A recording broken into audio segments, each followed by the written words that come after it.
अस्सलाम वालेकुम guys and welcome back to C programming course. तो गाइस आज की वीडियो में हम जानेंगे साइज ऑफ ऑपरेटर के बारे में कि साइज ऑफ ऑपरेटर क्या होता है। जो साइज ऑफ ऑपरेटर होता है वो किसी भी डेटा वैल्यू का साइज मालूम करने के लिए यूज़ किया जाता है, जो वो साइज को बाय करता है बाइट्स के अंदर, मतलब मेमोरी साइज जो वो हम वेरिएबल क्रिएट करते हैं कि उसका मेमोरी साइज अगर हमने मालूम करना है तो हम साइज ऑफ ऑपरेटर का यूज करते हैं वो मालूम करने के लिए। सो उसका सिंटैक्स होता है वो हम साइज ऑफ लिखते हैं सबसे पहले कीवर्ड एंड देन ऑपरेंड। सो जो ऑपरेंड होता है वो कोई भी वेरिएबल भी हो सकता है, हम इसके ऊपर पास करवा सकते हैं, और कोई भी कॉन्स्टेंट भी हो सकता है जो हम यहाँ पे लिख सकते हैं। जो भी हम लिखेंगे तो फिर हम उसका बाइट्स के अंदर जो साइज होगा वो मिल जाएगा, मतलब जो उस वेरिएबल ने साइज ऑक्यूपाई किया होगा मेमोरी के अंदर वो हमें इसके ज़रिए मिल जाएगा साइज ऑफ।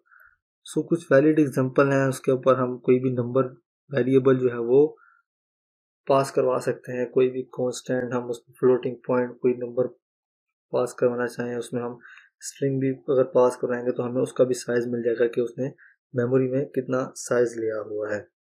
तो अब हम इसको कोड के जरिए कुछ छोटा सा कोड लिख के देखते हैं कि हम साइज ऑपरेटर को कैसे यूज करते हैं। सो गाइस अब हम यहाँ पे एक सिंपल सा कोड लिखते हैं जिसमें हम मालूम करेंगे कि जो सी लैंग्वेज के अंदर डेटा टाइप्स हैं वो मेमोरी के अंदर कितना साइज ऑक्यूपाई करती हैं। ये जितनी भी डेटा टाइप्स हैं जैसे इंटीजर, फ्लोट, कैरेक्टर, डबल, तो सबसे हम वैसे सिंपल से हम यहाँ पे स्टेटमेंट लिखेंगे। यहाँ पे द साइज सबसे पहले हम इंटीजर के लिए कर लेते हैं, the size occupied by integer is, and then हम यहाँ पे इंटीजर के लिए %d का यूज़ करते हैं तो हम यहाँ पे %d लगा देंगे। देन यहाँ पे हम उसके बाद साइज ऑफ ऑपरेटर को कॉल करेंगे, साइज ऑफ, एंड देन यहाँ पे हम पास करवा देंगे इंट। इसको हम ब्रैकेट के बाहर लगाएंगे सेमीकोलन को। इसी स्टेटमेंट को हम दोबारा कॉपी कर लेते हैं, हम यहाँ पे कॉपी कर लिया। हम यहाँ पे दूसरा जो लिखते हैं वो यहाँ पे हम लिखते हैं कैरेक्टर लिख लेते हैं। कैरेक्टर के लिए हम यहाँ पे %c लगा देंगे और यहाँ पे हम कैरेक्टर जो है वो पास करवा देंगे। तो उसके बाद हम यहाँ पे जो तीसरा है वो हम यहाँ पे फ्लोट ले लेते हैं, फ्लोट, और यहाँ पे हम %f लगा देते हैं।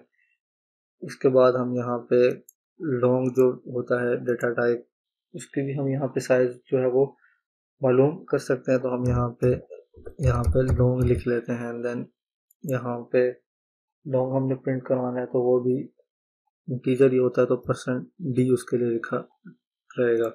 सो गाइज अब हम इसको रन करके चेक करते हैं कि ये जो डेटा टाइप्स हैं सी लैंग्वेज के अंदर हम लोग यहाँ पे 4 लिखी हैं और इसके अलावा भी बहुत सारी डेटा टाइप्स हैं कि ये कितना साइज जो है वो मेमोरी के अंदर ऑक्यूपाई करती है। तो हम यहाँ से इसको रन कर लेते हैं तो इस तरह से हमें यहाँ पे आउटपुट बता देगा कि ये इंटीजर जो है वो 4 बाइट्स लेता है, तो जो कैरेक्टर होता है वो 1 बाइट लेता है, तो जो लॉन्ग है फ्लोट है वो भी 4 बाइट लेता है, और जो इसके अलावा लॉन्ग इंटीजर है वो भी 4 बाइट लेता है। सो इस तरह से हम साइज ऑफ ऑपरेटर को यूज़ करके हम अगर किसी भी वेरिएबल या कांस्टेंट को मालूम करना हो कि उसने मेमोरी के अंदर कितना साइज लिया हुआ तो हम इस तरीके से मालूम कर सकते हैं। सो गाइज आज की वीडियो के लिए इतना ही, मिलते हैं नेक्स्ट वीडियो में, तब तक के लिए अपना ख्याल रखिए। अल्लाह हाफिज़।